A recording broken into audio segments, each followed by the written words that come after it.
اعوذ باللہ من الشیطان الرجیم بسم اللہ الرحمن الرحیم السلام علیکم ورحمۃ اللہ وبرکاتہ۔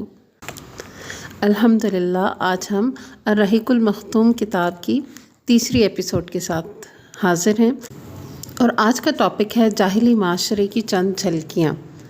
جزیرۃ العرب کے سیاسی اور مذہبی حالات بیان کر لینے کے بعد اب وہاں کے اجتماعی، اقتصادی اور اخلاقی حالات کا خاکہ مختصراً پیش کیا جا رہا ہے۔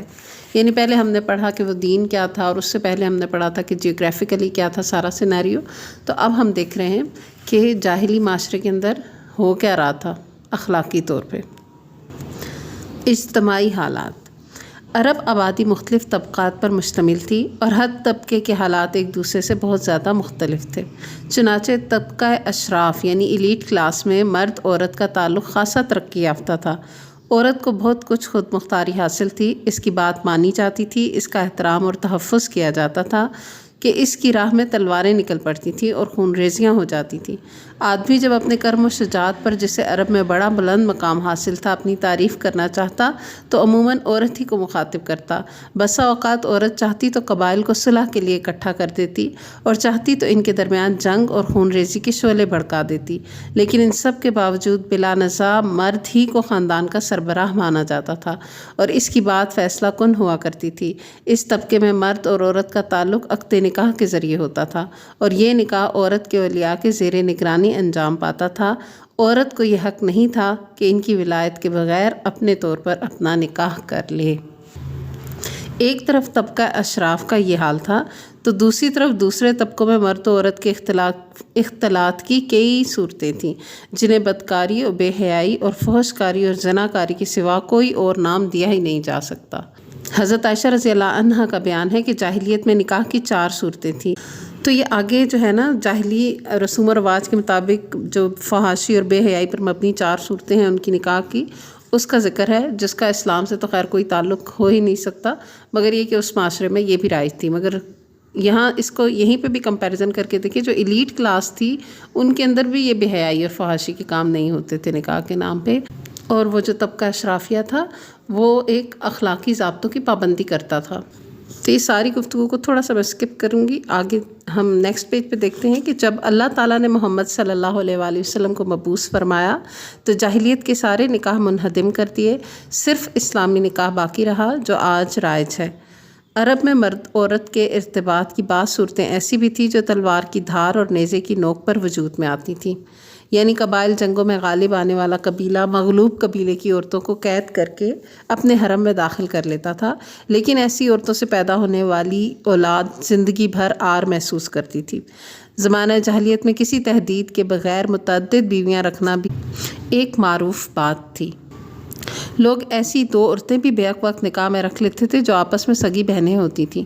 باپ کے طلاق دینے یا وفات پانے کے بعد بیٹا اپنی سوتیلی ماں سے بھی نکاح کر لیتا تھا۔ طلاق کا اختیار مرد کو حاصل تھا، اور اس کی کوئی حد معین نہ تھی۔ زناکاری تمام طبقات میں عروج پر تھی، کوئی طبقہ یا انسان کی کوئی قسم اس سے مستثنیٰ نہ تھی۔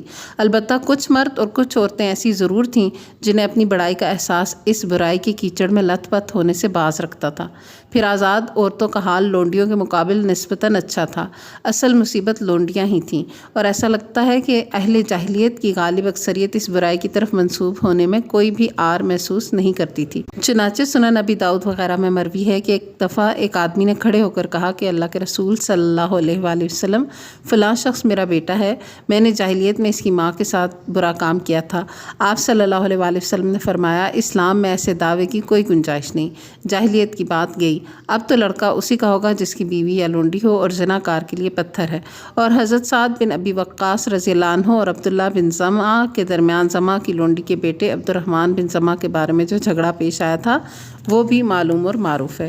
جاہلیت میں باپ بیٹے کا تعلق بھی مختلف نوعیت کا تھا۔ کچھ تو ایسے تھے جو کہتے تھے ہماری اولاد ہمارے کلیجے ہیں جو روئے زمین پر چلتے پھرتے ہیں، لیکن دوسری طرف کچھ ایسے بھی تھے جو لڑکیوں کو رسوائی اور خرچ کے خوف سے زندہ دفن کر دیتے تھے، اور بچوں کو فقر و فاقہ کے ڈر سے مار ڈالتے تھے۔ لیکن یہ کہنا مشکل ہے کہ یہ سنگ دلی بڑے پیمانے پر رائج تھی، کیونکہ عرب اپنے دشمن سے اپنی حفاظت کے لیے دوسروں کی بنسبت کہیں زیادہ اولاد کے محتاج تھے اور اس کا احساس بھی رکھتے تھے۔ جہاں تک سگے بھائیوں، چچیرے بھائیوں اور کنبے قبیلے کے لوگوں کے باہمی تعلقات کا معاملہ ہے تو یہ خاصے پختہ اور مضبوط تھے، کیونکہ عرب کے لوگ قبائلی عصبیت ہی کے سہارے جیتے اور اسی کے لیے مرتے تھے۔ قبیلے کے اندر باہمی تعاون اور اجتماعیت کی روح پوری طرح کار فرما ہوتی تھی، جسے عصبیت کا جذبہ مزید دو آتشہ رکھتا تھا۔ در حقیقت قومی عصبیت اور قرابت کا تعلق ہی ان کے اجتماعی نظام کی بنیاد تھا۔ وہ لوگ اس مثل پر اس کے لفظی معنی کے مطابق عمل پیرا تھے کہ انصر اخاک ظالمن و مظلومن، اپنے بھائی کی مدد کرو خواہ ظالم ہو یا مظلوم۔ اس کی مثل کے معنی میں ابھی وہ اصلاح نہیں ہوئی تھی جو بعد میں اسلام کے ذریعے کی گئی، یعنی ظالم کی مدد یہ ہے کہ اسے ظلم سے باز رکھا جائے۔ تو اس ساری بات کا مقصد یہ ہے کہ وہ لوگ اتنے زیادہ یہ رشتہ داریوں کو سپورٹ کرتے تھے کہ کوئی ظالم ہے یا مظلوم، اچھا کر رہا ہے یا برا، انہوں نے اس کو سپورٹ ہی کرنا ہے۔ لیکن اسلام نے آ کر یہ ڈیفرینشیٹ کر لیا، کلیریفائی کر لیا کہ ظالم کی مدد کرنے کا مطلب یہ ہے کہ اس کو ظلم سے باز رکھا جائے، نہ کہ اس کو سپورٹ کیا جائے کہ وہ اور ظلم کرے۔ البتہ شرف اور سرداری میں ایک دوسرے سے آگے نکل جانے کا جذبہ بہت سی دفعہ ایک ہی شخص سے وجود میں آنے والے قبائل کے درمیان جنگ کا سبب بن جایا کرتا تھا، جیسا کہ اوس و خزرج، ابس و ذبیان اور بکر و تغلب وغیرہ کے واقعات میں دیکھا جا سکتا ہے۔ جہاں تک مختلف قبائل کے ایک دوسرے سے تعلقات کا معاملہ ہے تو یہ پوری طرح شکستہ اور ریختہ تھے۔ قبائل کی ساری قوت ایک دوسرے کے خلاف جنگ میں فنا ہو رہی تھی۔ البتہ دین اور خرافات کے آمیزے سے تیار شدہ بعض رسوم و عادات کی بدولت بسا اوقات جنگ کی حدت اور شدت میں کمی آ جاتی تھی، اور بعض حالات میں موالا، حلف اور تابع داری کے اصولوں پر مختلف قبائل یکجا ہو جاتے تھے، یعنی وہ ایک دوسرے سے عہد معاہدے کر کے اور ایک دوسرے کے ساتھ وہ صلح صفائی کے ساتھ پھر معاملے کرتے تھے۔ علاوہ ازیں حرام مہینے ان کی زندگی اور حصول معاش کے لیے سراپا رحمت و مدد ہوتے تھے، کیونکہ وہ حرمت والے مہینے ہوتے تھے اور اس میں وہ جنگیں یا مار دھاڑ اور یہ لوٹ مار نہیں کر سکتے تھے۔ خلاصہ یہ کہ اجتماعی حالت ضعف اور بے بصیرتی کی پستی میں گری ہوئی تھی۔ جہل اپنی تنابیں تانے ہوئے تھا اور خرافات کا دور دورہ تھا۔ لوگ جانوروں جیسی زندگی گزار رہے تھے، عورت بیچی اور خریدی جاتی تھی، اور بعض اوقات اس سے مٹی اور پتھر جیسا سلوک کیا جاتا تھا۔ قوم کے باہمی تعلقات کمزور بلکہ ٹوٹے ہوئے تھے، اور حکومتوں کے سارے عزائم اپنی رعایا سے خزانے بھرنے یا مخالفین پر فوج کشی کرنے تک محدود تھے۔ اقتصادی حالت، اب ان کی اکنامک کنڈیشن کیا تھی یہ بھی دیکھتے ہیں۔ اقتصادی حالت اجتماعی حالت کے تابع تھی۔ اس کا اندازہ عرب کے ذرائع معاش پر نظر ڈالنے سے ہو سکتا ہے کہ تجارت ہی ان کے نزدیک ضروریات زندگی حاصل کرنے کا سب سے اہم ذریعہ تھی، اور معلوم ہے کہ تجارتی آمد و رفت امن و سلامتی کی فضا کے بغیر آسان نہیں، اور جزیرۃ العرب کا حال یہ تھا کہ سوائے حرمت والے مہینوں کے امن و سلامتی کا کہیں وجود نہ تھا۔ یہی وجہ ہے کہ صرف حرام مہینوں ہی میں عرب کے مشہور بازار عکاظ، ذی المجاز اور مجنہ وغیرہ لگتے تھے۔ جہاں تک صنعتوں کا معاملہ ہے تو عرب اس میدان میں ساری دنیا سے پیچھے تھے۔ کپڑے کی بنائی اور چمڑے کی دباغت وغیرہ کی شکل میں جو صنعتیں پائی بھی جاتی تھیں وہ زیادہ تر یمن، ہیرا اور شام کے متصل علاقوں میں تھیں۔ البتہ اندرون عرب کھیتی باڑی اور غلہ بانی کا کسی قدر رواج تھا۔ ساری عرب عورتیں سوت کاٹتی تھیں، لیکن مشکل یہ تھی کہ سارا مال و متاع ہمیشہ لڑائیوں کی زد میں رہتا تھا۔ فقر اور بھوک کی وبا عام تھی، اور لوگ ضروری کپڑوں اور لباس سے بھی بڑی حد تک محروم ہی رہتے تھے۔ اب ہے اخلاق، کہ ان کی اخلاقی حالت کیا تھی۔ یہ تو اپنی جگہ مسلم ہے ہی کہ اہل جاہلیت میں خسیس اور رذیل عادتیں اور وجدان و شعور اور عقل سلیم کے خلاف باتیں پائی جاتی تھیں، لیکن ان میں ایسے پسندیدہ اخلاق فاضلہ بھی تھے جنہیں دیکھ کر انسان دنگ اور ششدر رہ جاتا ہے۔ مثلاً نمبر 1، کرم و سخاوت، یعنی بڑے سخی لوگ تھے۔ یہ اہل جاہلیت کا ایسا وصف تھا جس میں وہ ایک دوسرے سے آگے نکل جانے کی کوشش کرتے تھے، اور اس پر اس طرح فخر کرتے تھے کہ عرب کے آدھے اشعار اسی کی نظر ہو گئے ہیں۔ اس وصف کی بنیاد پر کسی نے خود اپنی تعریف کی ہے تو کسی نے کسی اور کی۔ حالت یہ تھی کہ سخت جاڑے اور بھوک کے زمانے میں کسی کے گھر کوئی مہمان آ جاتا اور اس کے پاس اپنی اس ایک اونٹنی کے سوا کچھ نہ ہوتا جو اس کی اور اس کے کنبے کی زندگی کا واحد ذریعہ ہوتی، تو بھی ایسی سنگین حالت کے باوجود اس پر سخاوت کا جوش غالب آ جاتا اور اٹھ کر اپنے مہمان کے لیے اپنی اونٹنی ذبح کر دیتا۔ ان کے کرم ہی کا نتیجہ تھا کہ وہ بڑی بڑی دیت اور مالی ذمہ داریاں اٹھا لیتے تھے، اور اس طرح انسانوں کو بربادی اور خون ریزی سے بچا کر دوسرے رئیسوں اور سرداروں کے مقابل فخر کرتے تھے۔ اسی کرم کا نتیجہ تھا کہ وہ شراب نوشی پر فخر کرتے تھے، اس لیے نہیں کہ یہ بذات خود کوئی فخر کی چیز تھی، بلکہ اس لیے کہ یہ کرم و سخاوت کو آسان کر دیتی تھی، کیونکہ نشے کی حالت میں مال لٹانا انسانی طبیعت پر گرا نہیں گزرتا۔ اس لیے یہ لوگ انگور کے درخت کو کرم اور انگور کی شراب کو بنت الکرم کہتے تھے۔ جاہلی اشعار کے دوادین پر نظر ڈالیے تو یہ مدح و فخر کا ایک اہم باب نظر آئے گا۔ پھر اس کے مطابقت سے انہوں نے ایک شعر بھی لکھا ہے۔ پھر لکھتے ہیں کہ ان کے کرم ہی کا نتیجہ تھا کہ وہ جوا کھیلتے تھے۔ ان کا خیال تھا کہ یہ بھی سخاوت کی ایک راہ ہے، کیونکہ انہیں جو نفع حاصل ہوتا یا نفع حاصل کرنے والوں کے حصے سے جو کچھ فاضل بچ رہتا اسے مسکینوں کو دے دیتے تھے۔ اسی لیے قرآن پاک نے شراب اور جوئے کے نفع کا انکار نہیں کیا، بلکہ یہ فرمایا کہ وَإِثْمُهُمَا أَكْبَرُ مِن نَفْعِهِمَا، ان دونوں کا گناہ ان کے نفع سے بڑھ کر ہے۔ بہرحال اس آیت کو بیس بنا کر اکثر لوگ جاہلیت کی بات کرتے ہیں کہ وہ حرام نہیں سمجھتے اس کو، اللہ تعالیٰ نے اس کی حرمت نازل کر دی۔ اچھا، ان کا جو پہلا وصف ہے نا، یہ جود و سخاوت، یہ ایک اچھی عادت تھی ان کے اندر کہ وہ خرچ کر سکتے تھے، ان کے اندر یہ ایبیلٹی تھی، ان کے اندر یہ شوق تھا، وہ مہمان نواز تھے، سخاوت کرتے تھے، لیکن اس کے لیے جو ذریعے وہ اختیار کرتے تھے، جیسے کہ یہاں پہ بتایا جا رہا ہے کہ نشہ کر کے تو وہ سوچتے تھے ہم خرچ کر رہے ہیں۔ آج کے دور میں بھی اگر تھوڑا سا ہم کمپیئر کریں تو بہت سے ایسے لوگ جو غلط ذریعوں سے یا تو مال کماتے ہیں، دوسروں سے لوٹ کھسوٹ کرتے ہیں، دوسروں کی چیزوں پہ قابض ہوتے ہیں، یا پھر ناؤذ باللہ کسی کام میں نشے وغیرہ میں انوالو ہوتے ہیں، اور اس کے بعد دوسری طرف وہ یہ سوچتے ہیں کہ ہم بہت لوگوں کو دے رہے ہیں یا سخاوت کر رہے ہیں۔ ایک طرف وہ نشے آور جرائم پیشہ کچھ ایسے چیزیں کھول لیتے ہیں جس سے لوگوں کا نقصان ہوتا ہے، دوسری طرف وہ یہ سوچتے ہیں کہ ہم تو سخاوت کر رہے ہیں۔ تو یہ ایک جاہلیت کی بات ہے۔ اللہ سبحانہ تعالیٰ پہلی چیز تو یہ ہے کہ وہ حلال مال کا صدقہ پسند کرتے ہیں، حرام کا نہیں قبول کرتے۔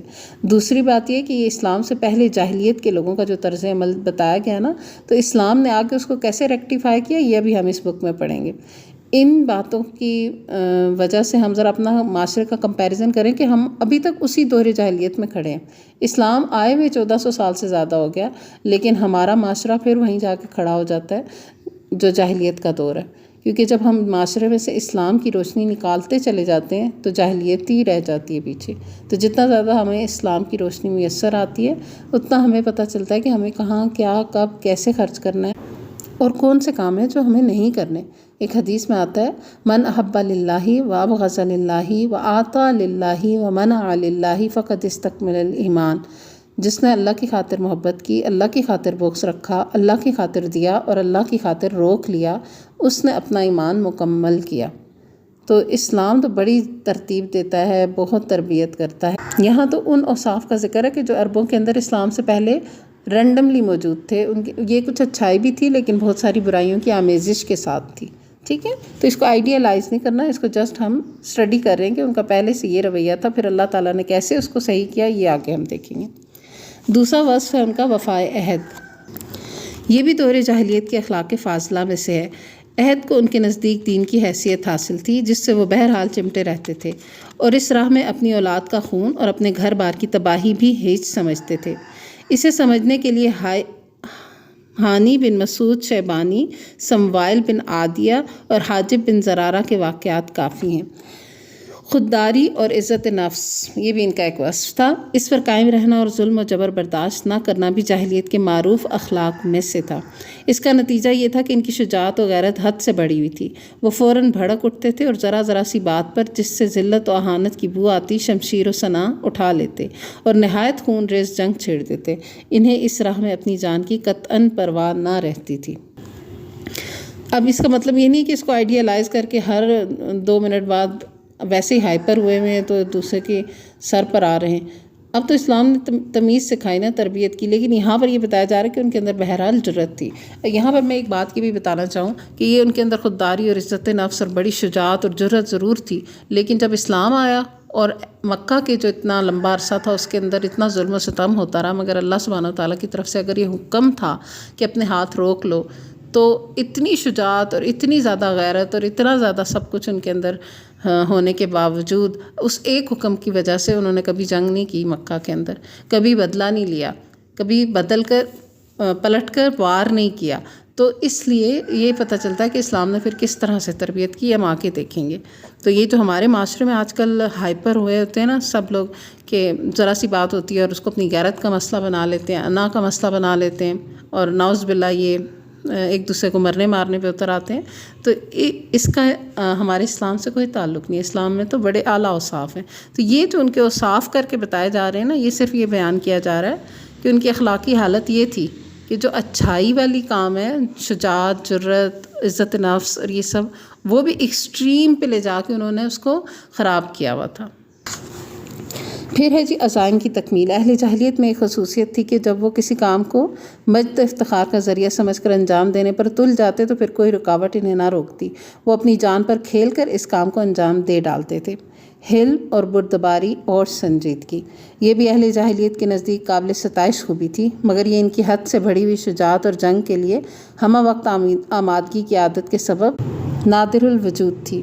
بدوی سادگی یعنی تمدن کی آلائشوں اور داؤ پیچ سے ناواقفیت اور دوری، اس کا نتیجہ یہ تھا کہ ان میں سچائی اور امانت پائی جاتی تھی۔ وہ فریب کاری اور بدعہدی سے دور اور متنفر تھے۔ ہم سمجھتے ہیں کہ جزیرۃ العرب کو ساری دنیا سے جو جغرافیائی نسبت حاصل تھی، اس کے علاوہ یہی وہ قیمتی اخلاق تھے جن کی وجہ سے اہل عرب کو بنی نوع انسان کی قیادت اور رسالت عامہ کا بوجھ اٹھانے کے لیے منتخب کیا گیا، کیونکہ یہ اخلاق اگرچہ بعض اوقات شر و فساد کا سبب بن جاتے تھے اور ان کی وجہ سے المناک حادثات پیش آتے، لیکن یہ فی نفسی ہی بڑی قیمتی اخلاق تھے جو تھوڑی سی اصلاح کے بعد انسانی معاشرے کے لیے نہایت مفید بن سکتے تھے، اور یہی کام اسلام نے انجام دیا۔ غالباً ان اخلاق میں بھی ایفائے عہد کے بعد عزت نفس اور پختگی عزم سب سے گراں قیمت اور رفع بخش جوہر تھا، کیونکہ اس قوت قاہرہ اور عزم مصمم کے بغیر شر و فساد کا خاتمہ اور نظام عدل کا قیام ممکن نہیں۔ اہل جاہلیت کی کچھ اور بھی اخلاق فاضلہ تھے، لیکن یہاں سب کا احاطہ کرنا مقصود نہیں، تو یہ انہوں نے مختصراً بتا دیا کہ یہ اخلاق تھے ان کے جن کو اسلام نے ان کی اصلاح کی، تو یہ پھر ہیرے موتی بن گئے یہی لوگ۔ قرآن نے، اسلام نے ان لوگوں کو چمک دے دی۔ تو آج تک یہ جو سبق ہم نے مکمل کیا ہے، یہاں پر ہمارا سیرت سے پہلے کا بیک گراؤنڈ سارا کمپلیٹ ہو جاتا ہے الحمدللہ۔ کل سے ہمارا جو سبق شروع ہوگا وہ باقاعدہ سیرت رسول صلی اللہ علیہ وآلہ وسلم کی ابتدا ہوگی، جس میں سب سے پہلے ہم آپ صلی اللہ علیہ وآلہ وسلم کے خاندان کا پڑھیں گے۔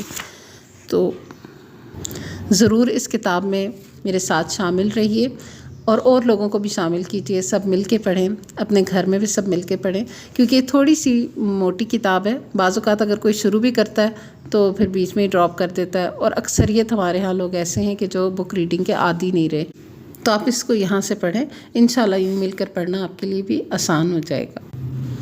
وآخر دعوانا ان الحمد للہ رب العالمین، سبحانک اللہم و بحمدک، نشہد ان لا الہ الا انت، نستغفرک و نتوب الیک، سبحان ربک رب العزۃ عما یصفون، وسلام علی المرسلین، والحمد للہ رب العالمین، والسلام علیکم ورحمۃ اللہ وبرکاتہ۔